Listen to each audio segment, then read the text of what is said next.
Good morning and welcome everyone to Actifile, a practical approach to data compliance. It's a pleasure to have you join us for this critical discussion on strengthening data compliance and risk management in today's ever-changing technological landscape. As organizations face growing regulatory demands, emerging cyber threats, and complex data governance challenges, compliance is no longer just a checkbox. It's a strategic imperative. Today's session will provide practical insights into data discovery, classification, risk monitoring, policy enforcement, and audit readiness, equipping you with the knowledge to protect your organization's most valuable assets, its data. I am Simone Gill, your co-host for today's session. We are honored to have a distinguished panel of experts who bring deep expertise in cybersecurity, risk, and compliance. Today, we have Kevin Bailey, VP Strategy, Cybersecurity, and Resilience Researcher, Alison Weeks, Senior Global Risk excuse me, and Compliance Leader, Amalia Barthel, Privacy Advisor. It is also my privilege to introduce our esteemed host, Mr. Edward Millington, a seasoned professional in cybersecurity, risk management, and compliance. With his vast experience in governance and regulatory frameworks, Mr. Millington would lead today's discussion on practical approaches to managing data risks. Mr. Millington, over to you. Good morning, everyone. Maybe good afternoon, some other parts of the world. Thank you very much for joining us here today. Again, I want to welcome Kevin Bailey here from Cybercrime, and also Amalia, very esteemed privacy um, expert. I want to say something different about privacy expert. Um, a few months ago, in February, we had a webinar highlighting many of the key concerns when it comes to the challenges of data compliance.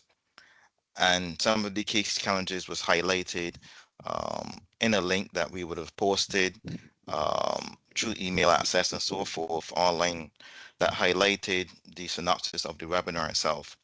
And these key areas are extremely important, especially when it comes to data compliance and reducing risks to the organization. Some of those challenges, as you can see here right now, is going to be risk-based approach to compliance, real-time data tracking and inventory, accountability and data usage monitoring, real-time monitoring and alert, which is also very critical in highlighting any issues that are going on within that particular environment, data minimization and retention, automated compliance processes. A lot of these processes still being done manually. In the chat itself, you should see the link where you can actually go and download the report itself. Support for emerging technologies within the cloud, AI, etc., encryption and data security, scalability and flexibility, and cost-effective compliance. These challenges, if not critically addressed, can lead to risks to the organization. And these risks can be breaches. Usually, sometimes within an organization, a breach can occur within weeks or month of each other, or depending on if you were able to resolve the reason why the business was breached in the very first place. Regulatory and legal fines, operational losses that can be expected, if data is unavailable. Many of the solutions that you have, or strategic solutions, or business-enabled applications will not be able to work. You have a loss of confidence among investors and stakeholders surrounding the corporation and its governance capabilities and responsibilities. This is very critical, especially when it comes to obviously looking for investment and also into supporting other strategic programs that either at the state level or in companies, etc. Lack of digital trust in business to business and business to client transactions, which is very critical, and community view of the corporation's social responsibility from that particular aspect. Now, one of the reasons that we take this approach very serious. Ransomware attacks and other form of nation state attacks are on the increase. So as a managed security or strategic security provider, our interest is really in building trust and enabling compliance. And that occurs through advisory and consultancy and professional services, through security awareness training and certified training, especially for data protection officers, which would have been shared, and where we will also share within the chat itself. Governance, risk, and compliance, threat intelligence as a service, which is very critical for you to understand what threats are facing your company from maybe from day to day or month to month. Email security and management. Obviously, we understand there's a lot of phishing and credential theft out there. Um, um, Taking over emails, etc. We also look at data risk management, to what we are dealing here with right now, offensive security from penetration testing and other programs to help you to identify the weaknesses of your program, digital forensics and incident response, making sure that in the event of a breach and utilizing solutions like what we will see today, you're able to have the necessary data to be able to accomplish that investigation, and obviously manage detection and response to make sure that within the total infrastructure, you want to be able to identify the perpetrator coming into the system, or if it's an insider threat where someone is taking data, you have all the necessary reporting structures to be able to um, either investigate or bring that person to some form of criminal charges. So without any further delay, I just want to highlight that in this webinar, we're going to be looking at a number of topics: data discovery and classifications, risk assessment and monitoring, policy enforcement and compliance, access control, data security, incident response and audit readiness, and reporting and analysis. From this particular approach, we're going to take a technology strategic to the key challenges that would have mentioned before. And to highlight this area is going to be Kevin. He's going to be demonstrating Actifile, that which we would have seen a few weeks ago, or in February 27th, highlighting how we can mature and enable your data compliance program, not only from an automated approach, but using AI, enhanced reporting, etc., to be able to understand that risk and improve the level of maturity in your environment. So David, if you can, sorry, Kevin, if you can go ahead. Thank you very much, everyone. Thanks very much, Edward. And good morning, good afternoon to everyone. It's great to be virtually back in Jamaica again, in the Caribbean. I would say I'd like to be there, but Simone tells me she's having rainstorms at the moment, and in London it's sunny. So I'm going to stay where I am for this session because it's not often sunny where I live. It's great to be back again, and thank you very much to Edward for bringing together such a large number of people. The first thing I want people to understand is this session is for you. It's not for me to talk about Actifile as a product. It's about how this product can actually help you to remain compliant, to make sure your policies and everything is all in place. So what I'm going to do through the session is I'm going to interact with Amalia and Edward as we go through certain areas, so that you can see how this tool would be used by yourself or by other data privacy professionals into making sure that you either achieve compliance and then contain and remain compliant going forwards. It's always about you. Yeah, the product's just a product, and you probably heard lots of people saying, oh, I've got things that work in your environment or could be good for you. Well, I'm doing this from a view of, I think this is a good tool. Whether or not it's useful to you is how you consume it, and taking on board what Amalia and Edward talk about when we go through different aspects of the tool that is available to you. So, and again, this is your session, so please use the chat session as much as possible. because you will get replied to. We did it on the last session, although we had to keep up with about 300 odd people asking questions, but that's what this is about. It's your session. So what I'm going to do is I'm going to share my screen, and what you will see from my screen is Actifile. Now, let's understand something straight away. Actifile is just a company name. It's a product. It belongs in a category called data security platforms. And data security platforms are the type of instruments that allow you to get visibility of your system, i.e., you need to know what to do. Now, I did a session on Friday to 80 data protection officers in the UK, and I said to them, I'm not going to make you compliant. What I'm going to do is show you everything that would stop you being compliant. And by understanding that, then what you can do is put your company policies and procedures in place, because you know everything that is happening in your system. When people say to me, I know all about my data, and I say to them, how much do you really know? And they'll say, well, all my critical data's in the databases. And say, great, but that's probably only 20% of your environment. What you need to understand is what else is going on. What is all this unstructured data moving around your systems that exists? How many times it's being copied, who's it being shared with, what applications are using it, and what non-conforming applications are using it, commonly referred to as shadow IT.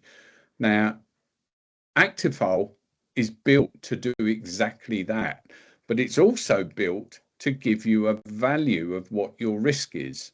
And that's a difference to many tools that's out there. As you can see on the screen, my system that I've got set here for a couple of devices show that actually there is a risk on my devices of a value that says if this data was to be lost, breached in any shape or form, it could cost you that amount of money to recover the environment because of the value of the data. Now, value of data we will get to. This is set by the FAIR Institute. So Actifile has built this using an industry standard for every type of file and record. So every time you find a record, it puts a value to it. But it's more than just that. The benefit to organizations showing this is that previously, when somebody says, I understand my data, what they don't understand is what the risk is of that data as part of your enterprise risk management policy. They would just say, yes, I've got 100 terabytes of unstructured data and 100 terabytes of structured data. And I know that's on PCs and servers. But what you don't understand is what type of files are they? What type of data do they include in there? Are people sharing sensitive data around your system? So the first thing that you need to understand and perform is to do a discovery. Now, Actifile is very light touch. When you install Actifile, you put it on any of your devices that you want the data to be discovered on. So that could be standard PCs, could be servers, and that could be Windows, Mac, Unix, Linux systems, anywhere where the data moves around. I say to people, remember when somebody says to you, all my sensitive data is in a database, when you do an extract of the database, that extract becomes unstructured data, and that could contain sensitive data. That's now sitting on an external device, an endpoint, and that becomes a risk if that data is sensitive. So when you put NewShield in, it's very simple. What you would do on the system is you go to a thing called the deployment area. And when you go into that, you install it very simply. This is not a technical, but just put it this way. you can use many tools to install the Actifile system across your estate, and it can be done silently, so your users are unaware that this is being put on, so they don't feel disrupted in any shape or form. The thing for you data professionals that you keep in mind are these two areas here. So these are keys. I can have a company, for instance, that has NewShield Actifile, installed, and Edward could have Actifile installed in his company. But there are certain restrictions in being able to share that data, because if I secure that data, and we'll talk about encryption later, then only the information that is relevant to this key can be read by devices with Actifile installed with that key. Edwards may at the end say it's G7U5, which means if he tries to read my data that is encrypted, he won't be able to.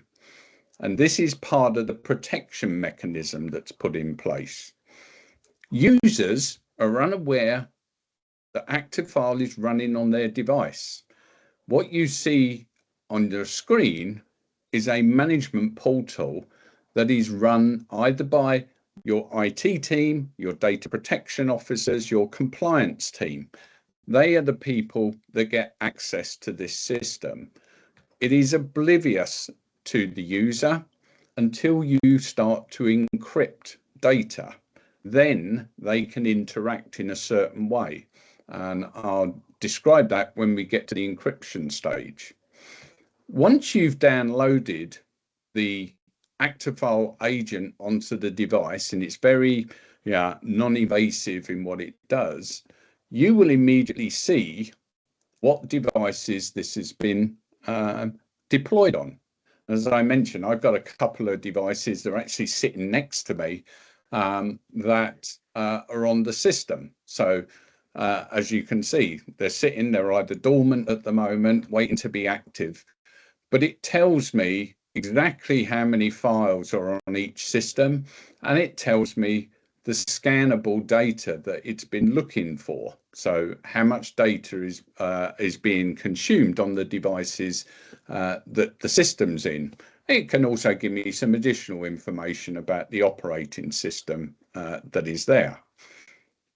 When you install Actifile, the first thing that you would do in your management area is you would check what regulations you want data to be looked at.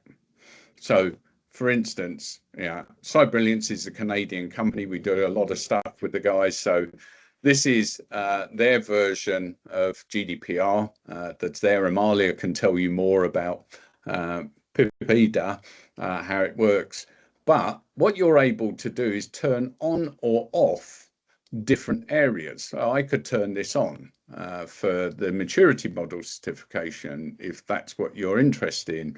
I could turn on the Family Privacy Right Acts or turn them off. GDPR is in here. Whatever your country is, if you have a data protection regulation that is current, you will guarantee that that is GDPR, the European General Data Protection Regulation, under the covers. Even though it might say something like DPDPA in India, it is still GDPR. They follow the same format. Why not? There was, best part of 6 years spent in Europe building that. What is different is the enforcement policies, i.e., how much would you get fined? Do you need to go to individual information commissioners to have things validated? And on these, you can pick specific countries that are relevant to GDPR. You can also pick things like health portability acts in there, IT governance compliance. And notice you have PCI and you have PII. And this allows you, for instance, I could click on this and go and put any country in that I want to check, because You may be dealing with countries outside of the Caribbean, and you want to know whether or not the data that you're analysing relates to them. So you put that in place.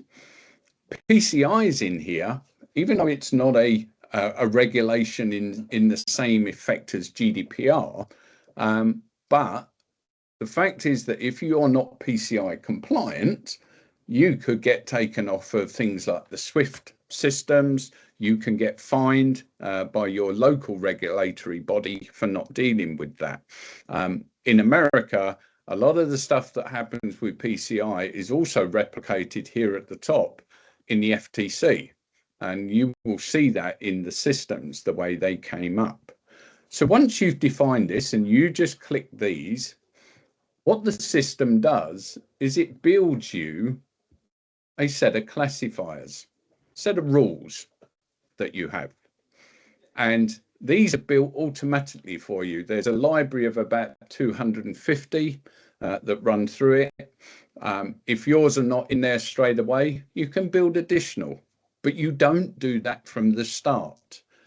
The aim for this is simplicity and ease of use to start with. You install it, you set these things up with just the pieces that you want and put it into place, and you go and discover. You learn what your environment's all about and everything that is in place. Once you've learnt, then you start looking and saying, but wait there, I'm not picking other stuff up. So that's where you can go into the template system and go and find additional different classifiers that are in here, and you can add those and amend them. For anyone technical, the classifiers use a thing called regular expressions. So they're looking for things that are regular in the way that we talk and we have information put together. For instance, if I open up this system for MasterCard, you can see that everything that is in the system, this, by the way, is not really complex. It's just looking for 16 characters that is regular MasterCard, because the MasterCard's got a certain first 4 characters, but it's also got nearby words to it. So it's looking for things that are close to it, because we say to some people, a normal 16 character number might be a credit card number, but it might be a SKU number for a squeegee mop, for instance, if that's what you sell. And you don't want us putting squeegee mops as sensitive data. The other thing I mentioned earlier is that we have a value per record. The FAIR Institute defines that every record, every instance of a credit card is worth $100 in risk to get that back. So that's what is used in this. Actifile can be adjusted both in currency type, and if I believe that it's only worth 50, I can put that in there. For instance, I do a lot of work in India, and the cyber risk, the ability to get information back, is less expensive than it is in the US. So they tone down their value per record so it meets the market need and put that into place. And once you've had all of this, you can then look at the system and say, great, what I want to do is to deal with the data as it is, but if I find the data, I'm going to encrypt it. So you can immediately lock it down if you want to. Yeah, make sure you are secure. Now, I speak to companies that do M&A activity. They bring new companies in. They're going to take a time to bring them into the fold. But what a lot of them do is put Actifile in place, and they discover the data and encrypt it straight away, so that they know that they can deal with it in a timely manner, but the data's always secure. They can also put a delay in it. So on this, where it's set at the moment, that is called zero trust. I find the data, I'm going to make sure that it is always secure. So I don't trust anything, but I can change it and say, actually put it to 30 days. So 30 days after it's last been used, opened, then encrypt it. So you allow for cycles. And that's why I say you discover first before you do anything else that is in place. Discover it, see what you've got, and then start looking at it. And that's where you and your other professionals work together to understand the data you have. So I'm just going to turn that off for the moment, that is there, and put that in place. But it shows you that you can adjust these. By the way, everything I've just done, I could do here, for instance. So it's very simple in the way that it's done. Actifile also has some similarities with a technology category called data loss prevention. And DLP has been around for best part of 25 years as mature product, but people worry about it because there's many false positives. And data loss prevention technologies actually look for data without understanding the data first. In other words, you build policies to try and make you compliant and stop data leaving or coming into your organization without understanding the data itself. Well, Actifile understands everything about your data, which means if I want to make sure that I can block this, and I can, I'm doing it with the knowledge that I know that data should not be sent out where it is going or using a certain application. So once all of these systems are set up, and there's a lot more involved in this, but I don't want to overwhelm you with it, the systems go away and they start discovering the data. And once it's discovered the data, you come up with this as your dashboard.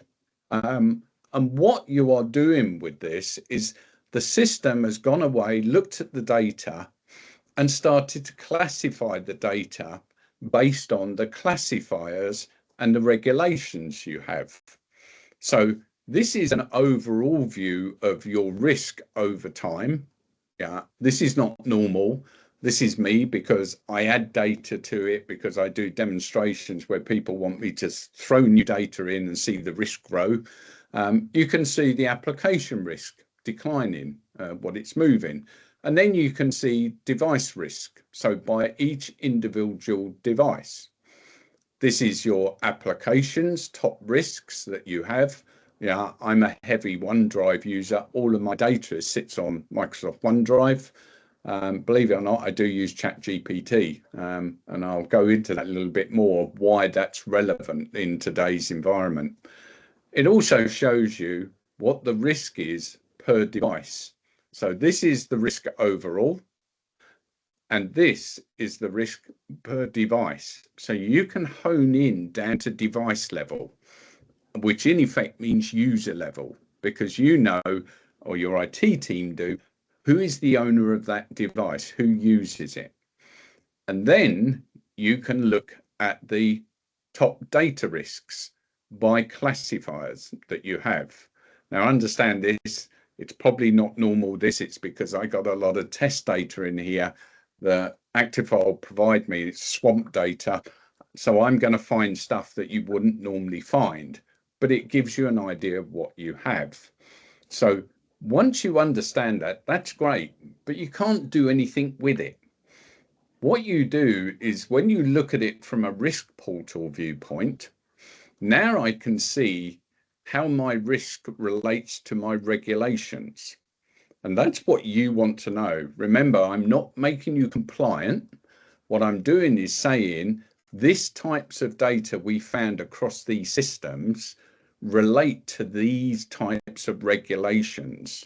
So if I have got a massive total risk here for PCI data, I want to know what can I do to reduce that over time.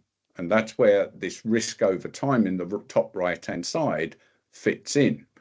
You do the same with FTC. As I mentioned to you before, these numbers match because the American FTC is picking up on PCI data. PCI is just picking up on that.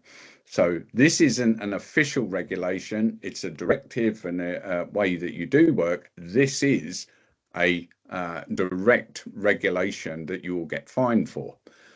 Once you know that, you can click on it. It will now show me which of the classifiers relate to the data that meets that. And as you would expect, it is picking up the credit card information that is in place, and it breaks it down into, again, what is the value per classifier that I have. If I want to know more, I click on it again, and it now shows me all the files that relate to that classifier that I have in place. Now, you cannot get any further down than this because Actifile does not move data.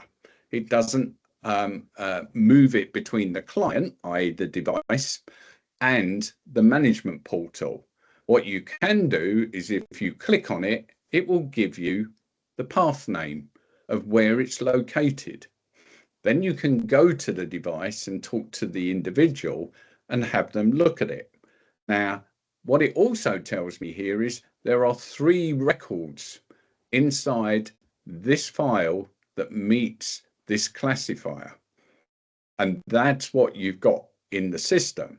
It also tells me when that file was last modified that you can have in the system. And if you, for instance, it picks up a record and you say that is not true, you can classify it as a false positive. In other words, it's a 16K, 16-byte number, and it matches the first 4, which would be what you would expect with American Express. But actually, it's not right. Great. You just click on false positive. Again, you're discovering the system.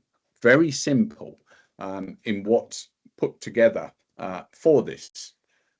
You can also see the activity log. You cannot hide anything from Actifile. I know what has gone on, for instance, on the devices that I've got. So this is somebody, believe it or not, it's me, playing with the classifier that's there for Visa. It's on a fixed drive, so it's not on a removable media. When did I do it? What type of file is it? What is the application that opens that file up? And is it a local file? Is it a web file? Is it a transport mechanism? This is communication because it's OneDrive. It means that that is being passed through it. So you know everything about what is happening to the system as well. The final piece is on this, just so you see, is you can set alerts into the system. So if something happens, you set an alert so you're aware of it. And remember, it's doing this in real time. Everything that you see that is here, when you look at the systems, and for instance, I put, this is Data Explorer for everything. This is real time minus 8 seconds. This is running all the time. So if the devices are online, roughly every 8 to 10 seconds, the portal is saying to the client, have you got anything more for me? And the client says yes or no. It's updating it, but it's minimal in the background. It doesn't affect it, the device operating and running. So now you can see how you can discover data, you can classify it. And in doing that, what you've actually built up is a risk assessment. What is my risk across my system? Here is my risk that I have as a dashboard. I know where some of the major areas are. I know what the applications are, and we'll get on to the difference between approved applications and shadow IT later on. But I also know what my financial risk is to the system. So on this point, what I'd like to do is bring in Amalia and ask Amalia how this would help her in the initial stages of a compliance data privacy professional in starting to work with organizations moving forwards. Yes, thanks, Kevin. So one of the things that I have discovered as I talk to private clients is they don't really know, or they have an underestimated view of all the personal data. And even going one step further, the valuable data, how much they have, how sensitive it is, and where is it. And I think the where is it part is the most difficult, because users, even though the organization has policies, the users, employees don't necessarily understand the limits, and so they put their information wherever they can, just to have it readily available. And they also multiply it, which from a privacy compliance perspective, that's kind of the principle that is the most talked about, data minimization, and the least understood.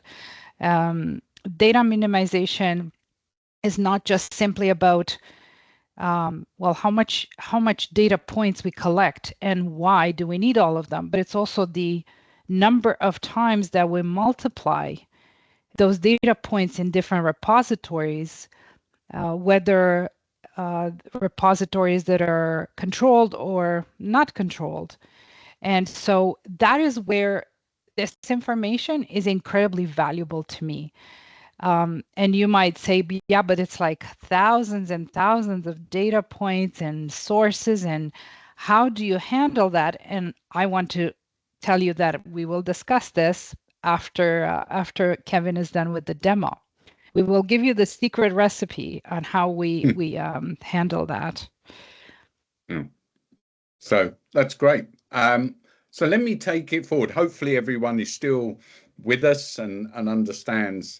So what I want to get to next is policy enforcement and compliance next. So remember, all we're doing on this system is we've loaded the product onto your environment, done nothing other than set up the initial setups, nice and simple.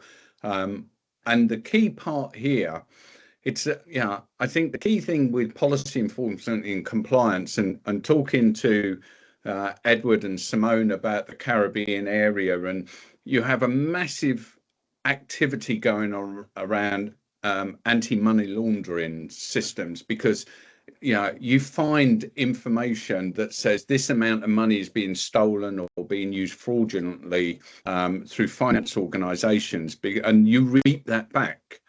Well, if you relate that to this, I'm showing you at the moment that actually, if you don't remain compliant, or if you lose your data, that amount of money that's sitting in that risk pool is what you could be held accountable for and having to provide to get the systems back up. Remember, that calculation includes things like class action suits, fines from your regulators that are in there. It doesn't include things like ransomware costs.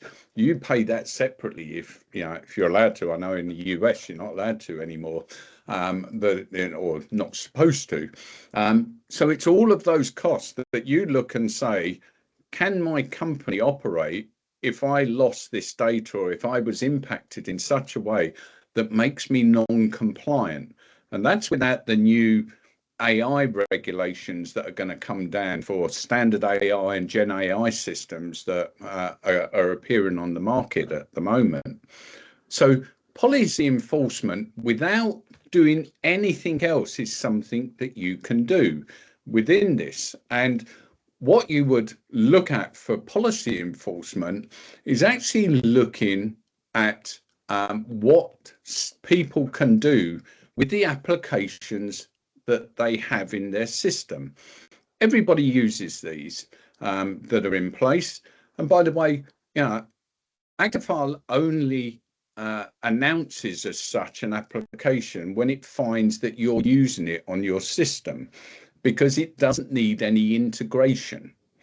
When it finds that data is used Adobe on your system or Microsoft Word on your system, it starts to register file operations against those.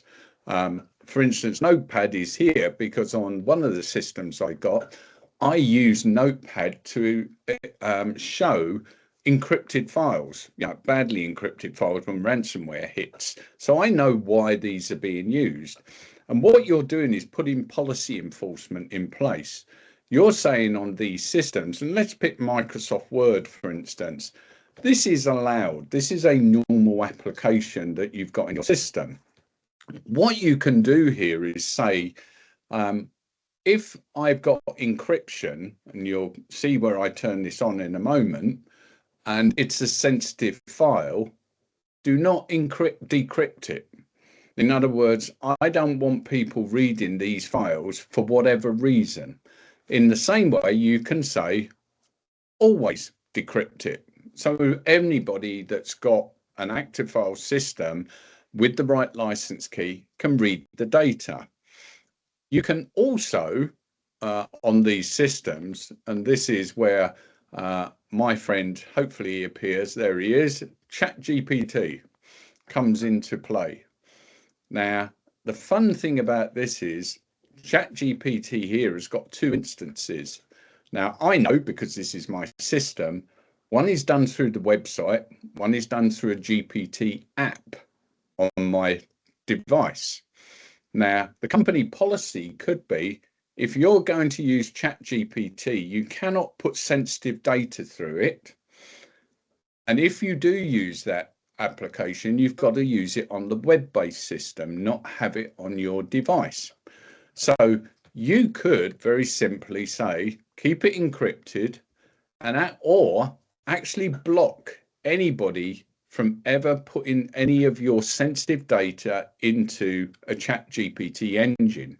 You don't have to just type stuff. You can import attach files into GPT to get it going, because lots of people use this, and I sit on CISO WhatsApp groups where they're saying, I need to be careful because it's of value to my company because it allows us to get information, but I'm scared that users will download sensitive information into it.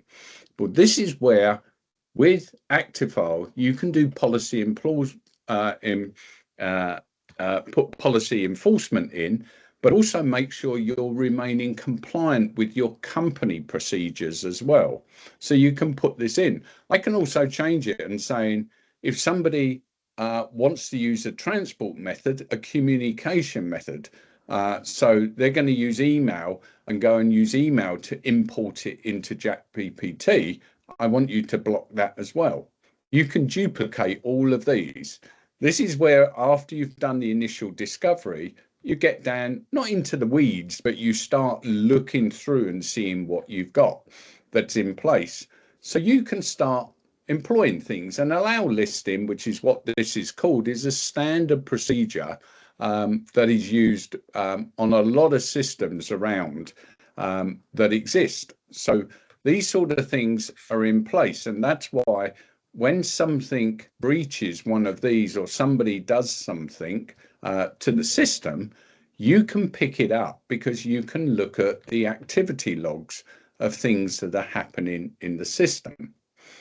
Now, controls of what people can do and can't do is not down to Actifile. That is your normal security, your IT teams that say, should I access this file or not? What we're doing is saying, where there's exceptions to that, this is where we enforce things. So your access controls that you might have for sensitive data, you could have some of your security and IT teams set up certain policies. That's great. What we're doing is adding a little bit more granularity to that from a data privacy officer's perspective, that says, wait there, if you use these applications, I want you to treat them a certain way, because we do or do not allow those applications to access and use sensitive data in the system. The normal method that people have when they want to enforce security is to stop people using things. And that's where people try to bypass the systems that are in place. Now, with all of the systems that we have with Actifile, we use an encryption policy that's built into Actifile that allows you to encrypt certain data as it relates to classifiers or regulations. And as I mentioned before, here in the classifiers that we have, you have the ability to input encryption in, but also put in a delay. You don't want to encrypt a file if it moves in and out of your organization to trusted third parties. Now, you know that somebody or a programmer sent that file to them because it will show up on the activity log. But when it gets to 30 days, 15 days, whatever it is, a normal business process cycle, you then say, well, nobody uses that afterwards because you've looked at the system. You've seen the data and its movements. You know, because you know you built the system, nobody should be sharing that data at all. It should stay where it is and it should stay encrypted. So I don't want anybody to access that data who doesn't have a legitimate reason to do that. So I can turn on, as I said, encryption onto any of these. Let's put it onto Visa, Union Pay, things like that that are in place. It automatically puts it in place. We know that it's going to do it immediately. And what Actifile's now doing is recognize I've made a change. And what it will start to do is to go around the data that I have on my devices and start looking at the data and saying to the data, I need to encrypt you. Now, the information gets to that client, i.e. the device, when it's active. So these are on the devices and it said it saw it about this time ago. Now, I've just refreshed one of the devices because it's sitting next to me. So while we're talking, it will suddenly wake up and the client will get updated. And yeah, again, the user doesn't see this. The client will update to say, oh, the central portal has told me it wants me to encrypt any data that I see on this device. This is the one that I've just woken up as such, and says I can now look at all of this data, and if it matches, which it should do because I picked Visa on that and all documents here, so there are certain ones there, and I will go around and start to encrypt the data in place. For the user, it's not a worry, and the user will still open the files quite happily, and because they have what is known as the private key. When you have encryption, you encrypt the file with a public key and then you decrypt it with a private key. Now, if you think about ransomware, the bad attacker has the public key. They encrypt your files, but they don't give you the private key. They ask you for X million in cryptocurrencies to get that back from them. And normally they either do, they don't. And even if they do, they still are not nice people, put it that way. With Actifile, you have both the public and the private key because it's related to that key that I mentioned before when I installed this instance. So if a baddie came along and said, I've got Actifile, I'm going to steal some of your data, I'm going to steal Edward's data, and then I can read it on mine, they can't. Edward's is encrypted, and so if they encrypt it, then they get the data encrypted, they can't now read it. The benefit to you as data professionals is that if you have a breach, one of the things you need to do is you either need to do a 72-hour disclosure or a 6-hour cert disclosure that says, I know that data has been removed from my system And this is what the data is and what the risk is to my clients, to the business. With Actifile in place, I can tell you what data has been removed. If it's encrypted, I can also tell the authority bodies that that data cannot be accessed because it is encrypted, and they would need the same system that my system's got that encrypted it to decrypt it. If you think about it from a ransomware viewpoint, what attackers tend to do is they steal data. And what they do is say, I'm going to publish this on the dark web. That's when you guys and all people that's to do with data privacy get involved, because you suddenly see it appear on a nameless site on the dark web. And people start going, oh, I didn't know they'd stolen it. Well, the difference here is with Actifile installed, they wouldn't be able to publish it because all they publish is encrypted data. Yeah, it's a zero-sum game to them. They get nothing there at all. And yeah, the system, in effect, it doesn't give them it. And when they, even if they encrypted the data on the devices that's in place, Cybrilliance or Edward and the rest of the team, we've got a way to get around that. It is no use to them whatsoever. So we thwart them. But from your data privacy and regulatory standpoint, you know exactly what has gone on to the system that you have, because you know through your activity log here the data that has moved out of the system. And give you an example for this, and I spoke about this last time. I did some work for an accounting firm that's got a forensic department.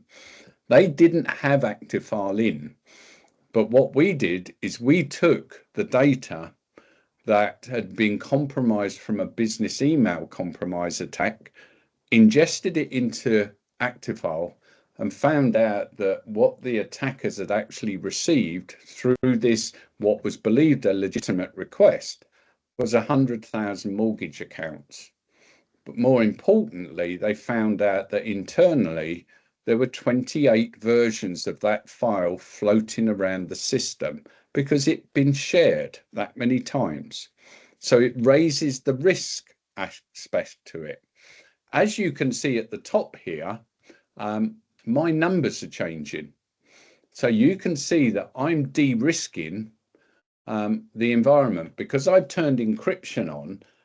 Actifile is now saying to the system, actually $73 million of the risk, the total risk, has now been de-risked because it's now secured with encryption, which means my residual risk is now down to 60%. And this is the way that you do things iteratively. You do things slowly, you see the effect it has, you make sure it operates correctly, then you make the next change and you see the effect on that. Now, your risk appetite may be something like 20%. You're willing as a company that I'm happy to get it down to 80% risk reduction and only have 20% residual risk, because to continue reducing that risk is not a cost benefit way of doing things. It's your call how you want to do that. So we have that in place that is there.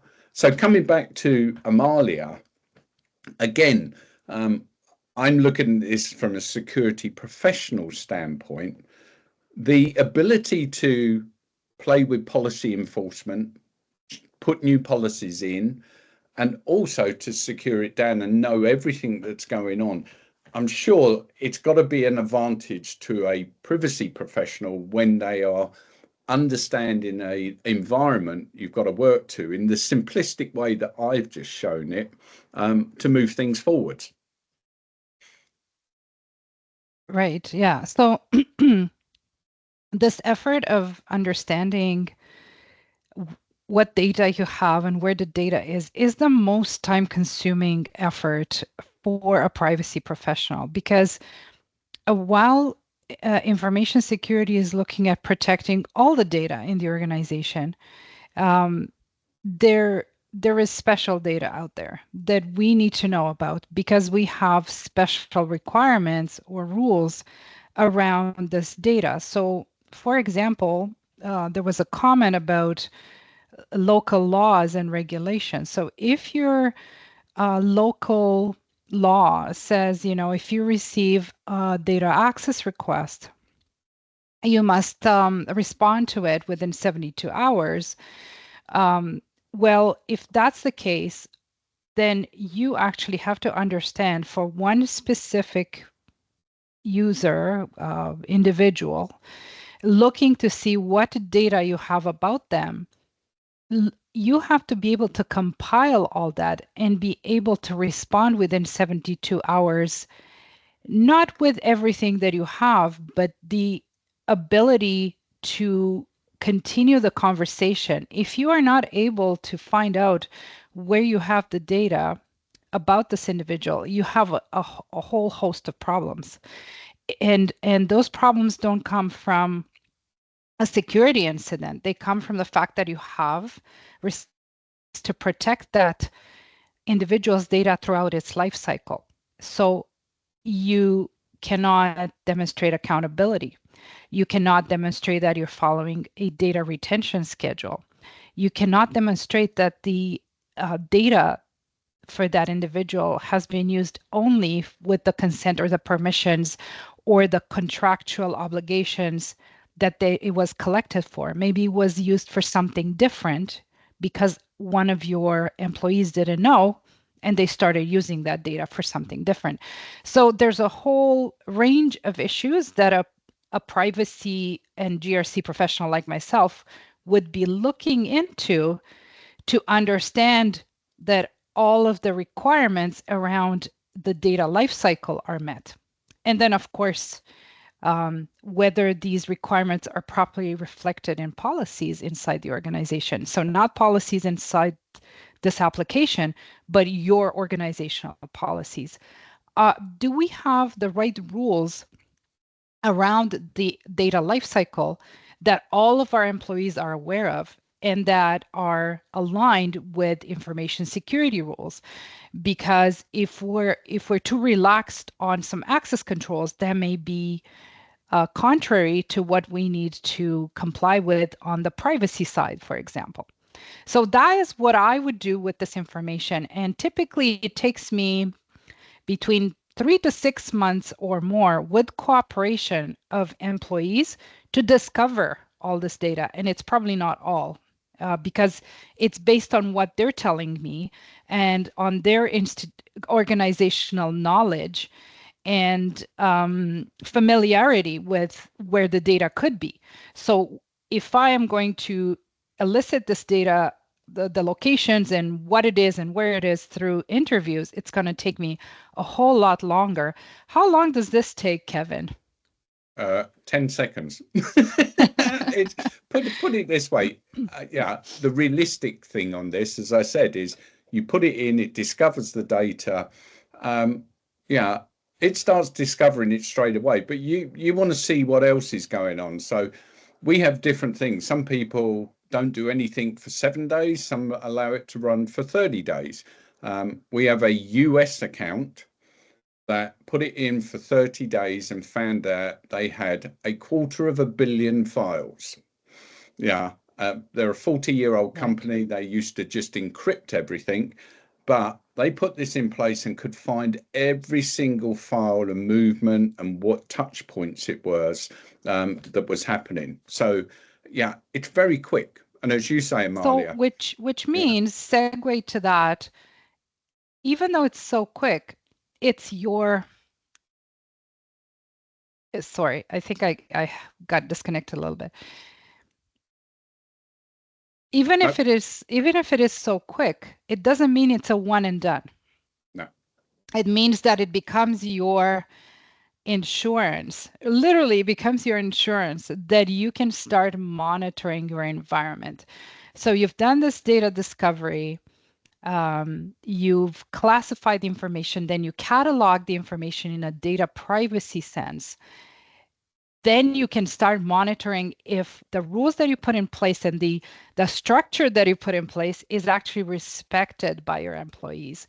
And by doing a quick 10-second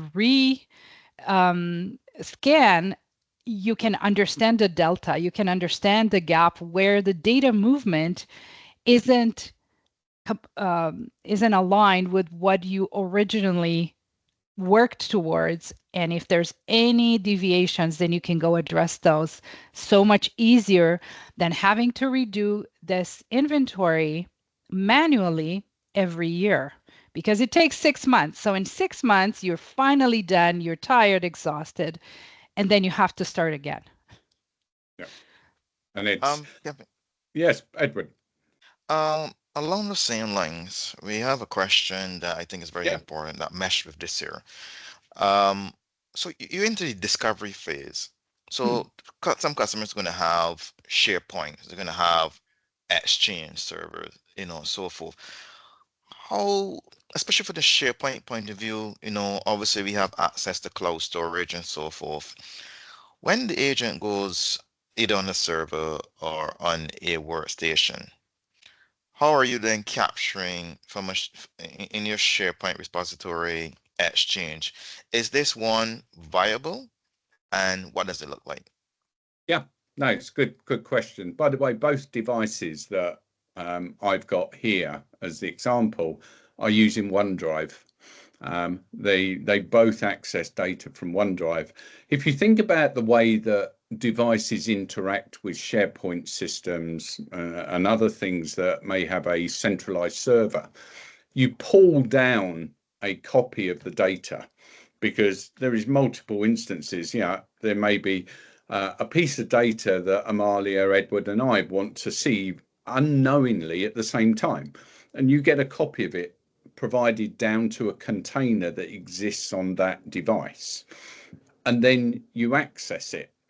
And the point of access, if that data meets one of your classifiers and it says I need to have it encrypted, it encrypts it at that point and sends it back to the cloud instance encrypted. Remembering everybody who's got access to your cloud environment should be as part of your organization and should have access to Actifile on their systems. So it doesn't matter where they pull it down from. Yeah, they can access it. It decrypts it when they open it, and then re-encrypts it again in the container and sends it back up.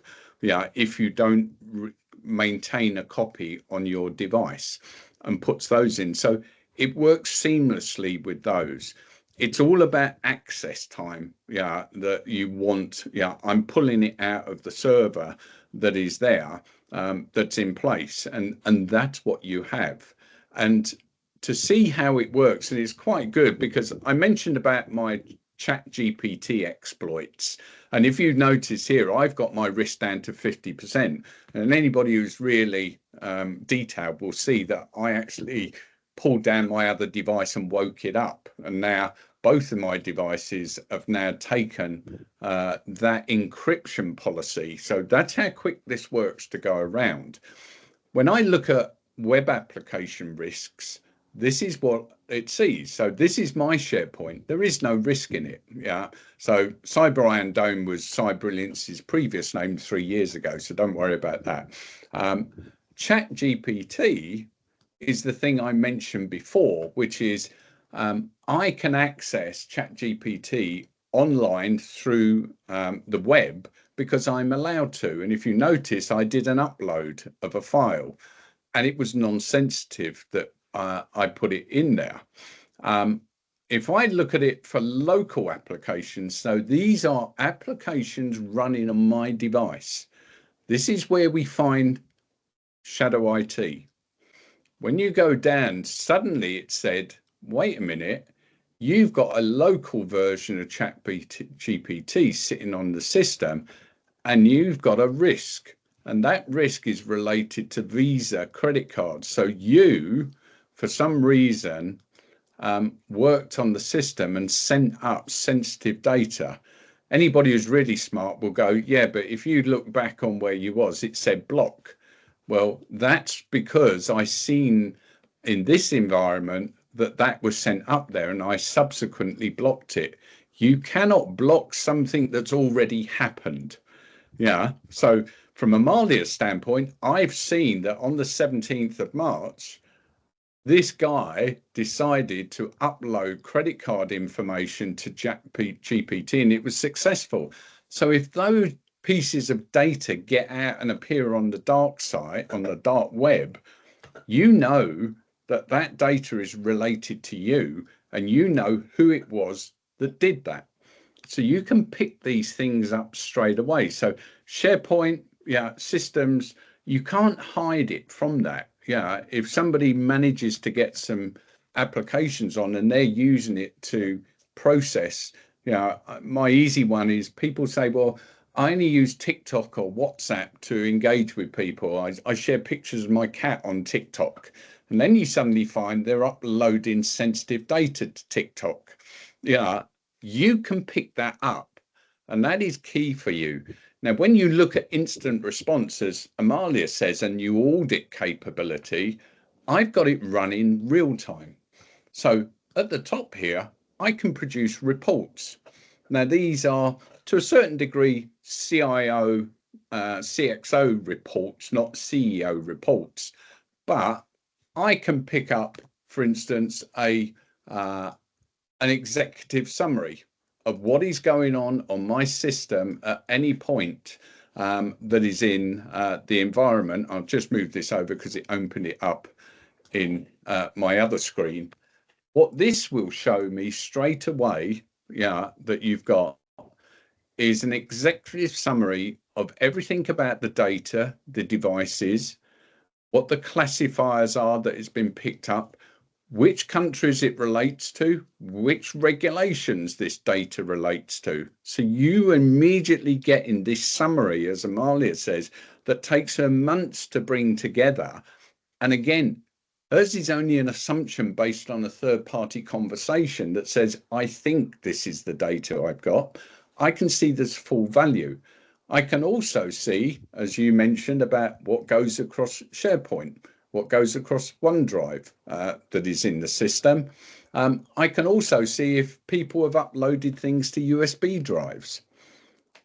As you say, you can put in a block mechanism to say, do not allow it to go to USB, because that's a typical DLP conversation, but you can pick it up here.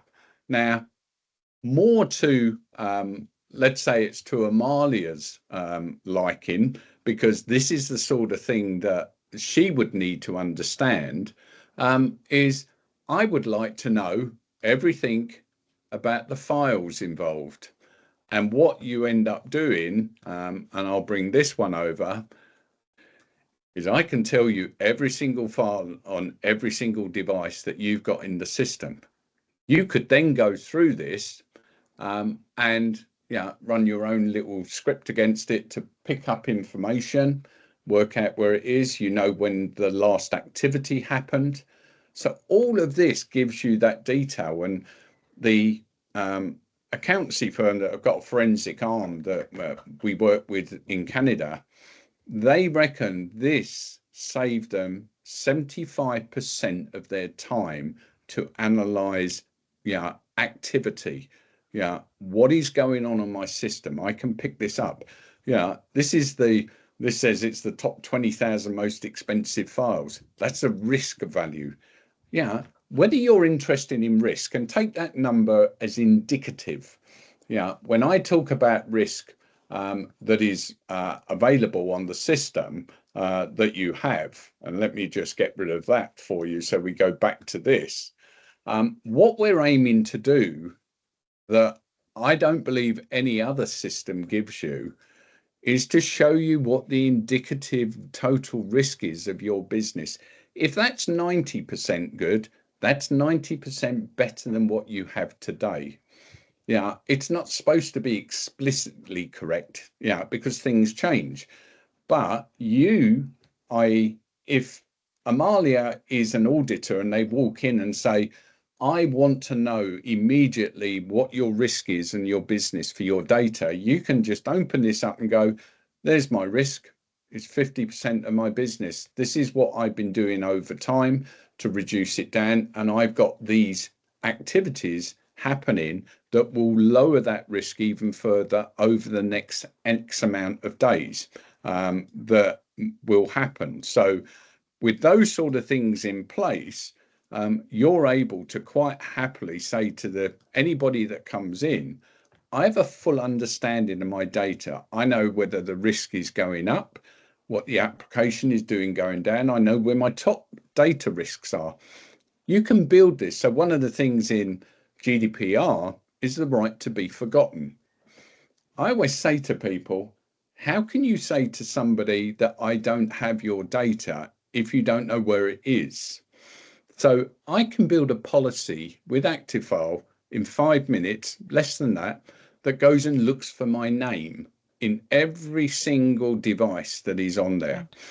Yeah, I can find out where it is, where the location is and where it's being stored, how it's being used. Then you as data privacy, when you got a subject access request, can say, this is everywhere that I've found your data. What would you like me to do with it? And as long as they don't contravene regulatory laws, they say, I want you to delete it. You can delete it, run it again, and show them that it's all gone, knowing that you are not at risk. And to your point, Kevin, when you said anyone that comes in or an auditor, in fact, data protection authorities, they don't say, you need to use tools, but they look a lot more favorably on organizations that implement tools, because that gives them the first step towards accountability. If you don't know what you have, how can you say we take your privacy seriously in your website privacy policy? Because you don't know what data you have and if you're actually using it the way your governing law is saying that you should be collecting and using it. And I think that the nice thing with this, and we do it with audit companies, with end user companies, is like everything. I can talk a good story, put it that way, because I can talk, as we say in the UK, until the cows come home about these products and what they do. The proof of it is you testing it. And the nice thing that we do, and for instance, I have a legal firm in Canada that said to us, the IT team said, we have a compliance policy that says no personal data or sensitive data stays on the device. And I said, great, just go and put it on there. And they were reticent, but in the end they said, all right, we'll put it on these 5 devices, just on the IT team. It blew up loads of data. Why? Because they are so busy, they forgot that one of their tasks is that they re-image other people's devices. So they copy the data off onto their device, re-image it, and then put the data back. But that's just another copy. And they forget to get rid of what is on their device. And the guy said, yeah, but I can clean that up. Yeah, but when's it going to happen again? You want something to help you, not to scorn you and say you're doing things wrong. It's there to help you. And we say to people, try it.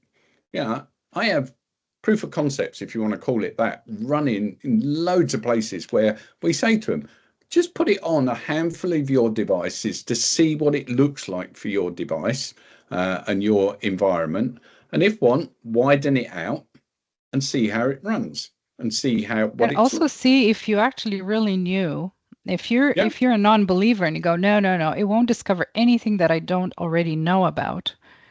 Then give it a try and see if you're actually going to be surprised, or you're going to say, oh no, I did know everything about my data. Well, that's great.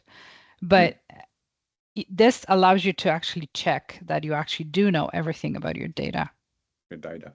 So what I'll do now is, I just want to add, Kevin and Amalia, is that as we would have mentioned in the previous webinar, highlighting enable the compliance function, managing data risks, strategic approach to data protection, was that, but as you mentioned not too long earlier, is that as soon as you finish the process, data would have changed, especially in a very active data environment, especially dealing with clients, calls, and etc.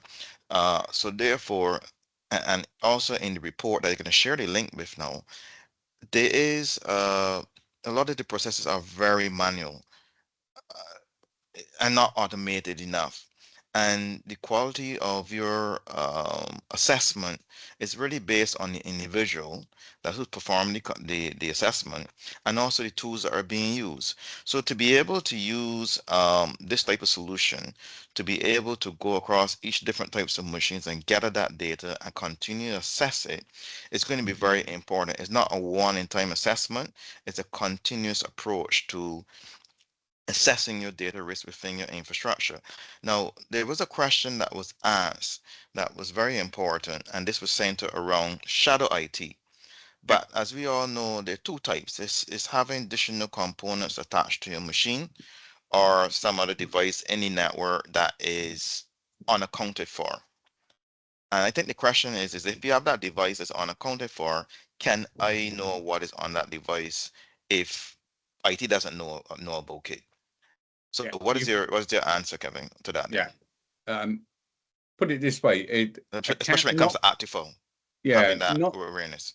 Not accounting for devices, because you have to put an agent on the device, you must know all of the devices in. So people always say, well, I've got this asset that's been picked up that's in a cupboard somewhere. That means it's still online, it could be doing function. That's fine, you can put the agent on there.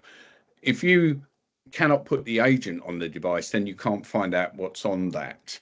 So if it's loose anywhere.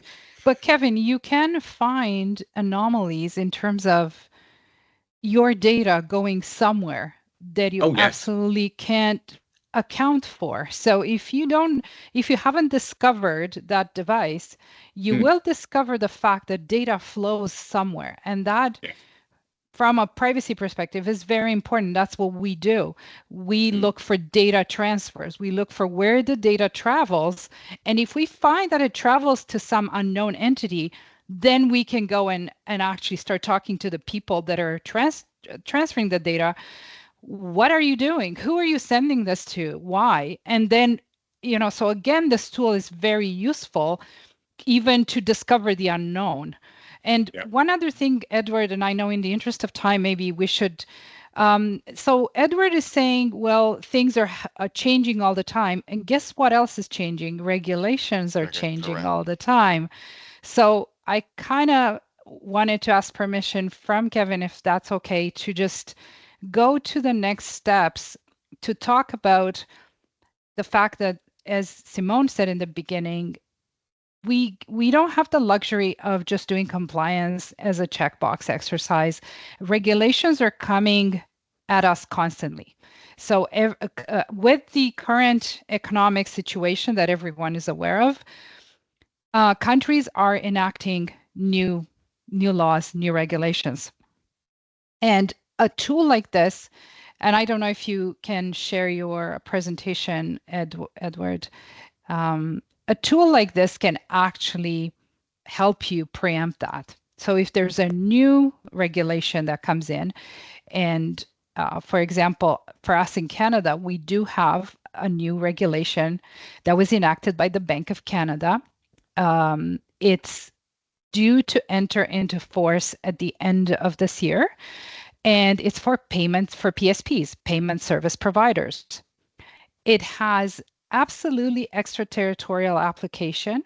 So if you're another bank and you want to do business with a Canadian bank, or you are a payment service provider partner, you're now entering into a new territory that is supposed to strengthen the anti-money laundering laws that are out there. And what is demanding? Strict controls for data protection, in specifically encryption, which is what Kevin was talking about, and business continuity. If you don't know what data you had, and you all of a sudden had a situation where you cannot recover the data, you're going to be in non-compliance. And this is just an example.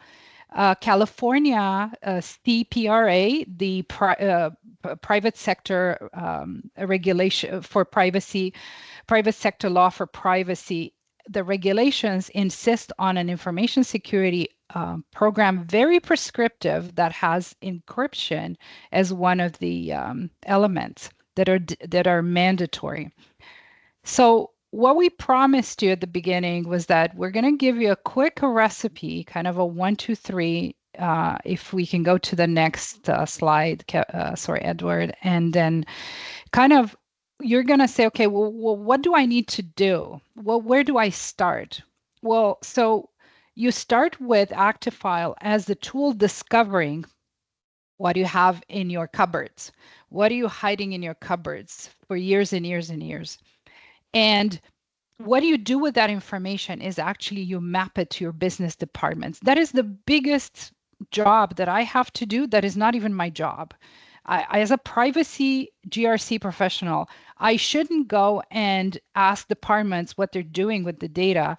That should already be mapped out. So there is the ability to take the data that Actifile discovers and go backwards and start mapping out what the departments are using the data for, all the way through to the system hardware infrastructure layers.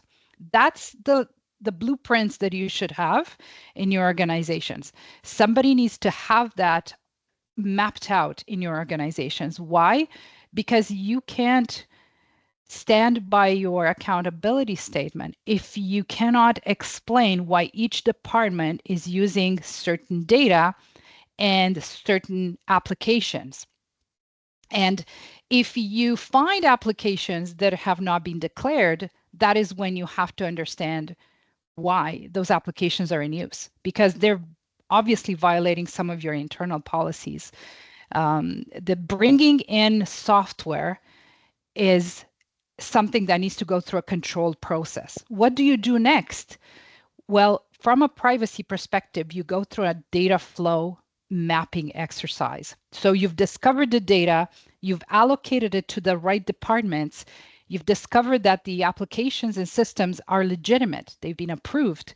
Now you have to demonstrate that the data flows, so the entire data lifecycle conforms, is compliant with your applicable legal and regulatory requirements for your geographies where you operate.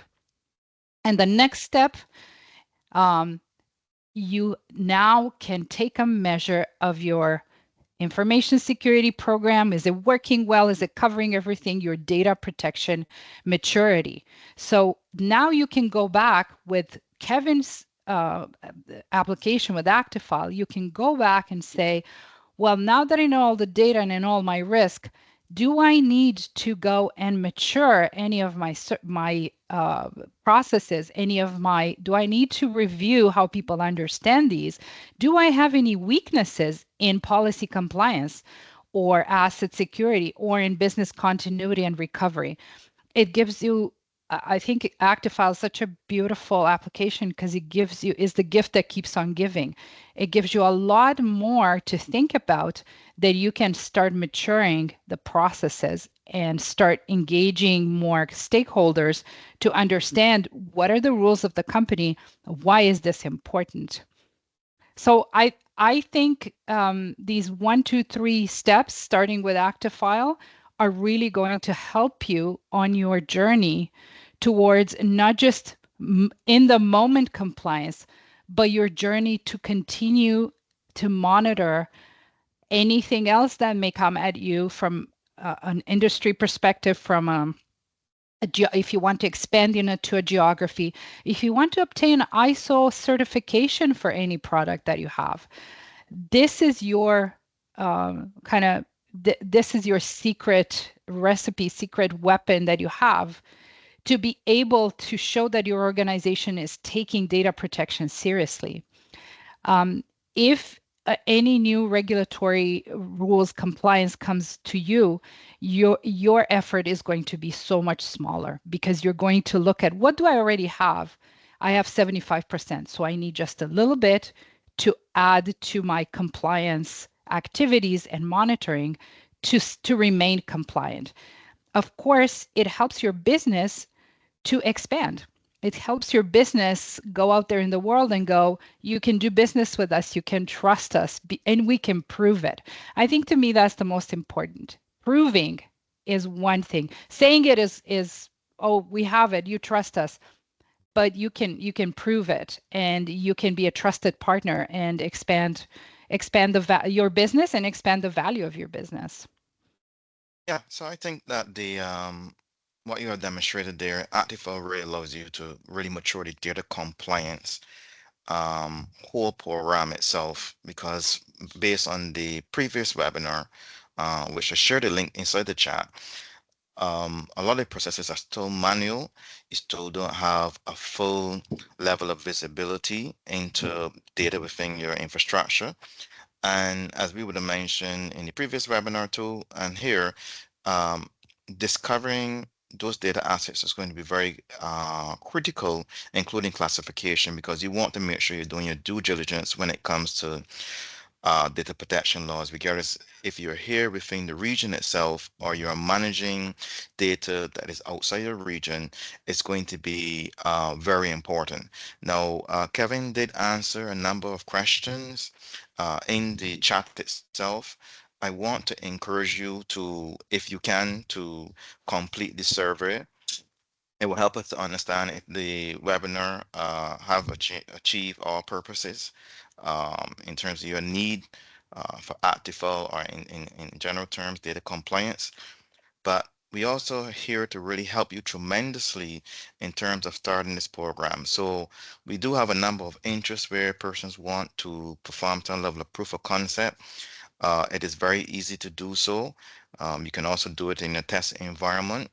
But we are here willing to help you to start this particular program, not only in terms of the training itself for the data protection officer training, or I would say for general knowledge when it comes to data protection, but also to be able to enact within your organization and prepare for, because we all know that many of the data commissions do not have staff right now, but we know the times are coming, maybe very much this year or early next year, where most probably fines might started to be incurred, because more than enough time, especially in Barbados for the last 2 or 3 years, we had the data commissioner in place. So it's only a matter of time that we want to make sure that, one, you have data protection officers are in the business itself, or you seek consultation, and number two, you have solutions like this here that really enhance where your data is, and also to encrypt it in the event of a ransomware attack, which is also increasing, including insider threats where a person might be taking data out of your organization and providing it to your competitor, or maybe moving jobs, and that can help that person in their job. So we are here to really help with that process. Myself, I want to apologize for Miss Allison Weeks. She was unable to attend the webinar, and also Amalia and Kevin. So I just want to say thank you to everyone. Let me just see here. Okay, so I just want to say thank you very much to Amalia. Thank you very much to Kevin. I believe Simon is still there, but extremely Yes, taxing I in the am. background. Good. So again, I want to thank everyone for being here, and please contact us, sales@cariset.global. If you're interested in the training, you can also send that email to sales or training@cariset.global. So Simon, thank you very much. You can go ahead and close out the session. Thank you. Thank you all for your time and active participation in today's session. I trust that the insights shared have provided valuable takeaways to strengthen your approach to managing security risks in this rapidly shifting digital environment. As we've seen today, failing to adopt a holistic and proactive approach to data compliance can have severe consequences, ranging from breaches to regulatory fines to significant reputational damage and the loss of digital trust. To effectively manage today's cybersecurity challenges, organizations must take data protection, compliance, and risk management integral parts of their resilience strategy. When done correctly, this not only mitigates operational risks, but also fosters trust with stakeholders and customers. A special thank you to Edward Millington for sharing his invaluable expertise and leadership. His dedication to cybersecurity continues to guide professionals in securing organizations against the ever-evolving threat of cybersecurity. We would also like to express our sincere gratitude to our distinguished speakers, Kevin Bailey and Amalia Barthel, for their thought-provoking insights. Your contributions have greatly enriched today's discussion. As we conclude, I encourage you to take today's lessons and put them into practice, whether strengthening your cybersecurity posture, implementing automated compliance solutions, or reinforcing trust in your governance. Now is the time to act. If you have any further questions or would like to explore how we can assist in advancing your security resilience and compliance, please don't hesitate to reach out to us at sales@cariset.global. We are here to turn today's insights into actionable strategies for your business. Let's continue to work together to build a stronger, more secure future. Thank you once again and have a great day. Thank you very much. Thank you, everyone. Thank you. Right. And you can always complete your chat further within the chat message box, if anything. Thanks very much. Take care. Bye-bye. Good.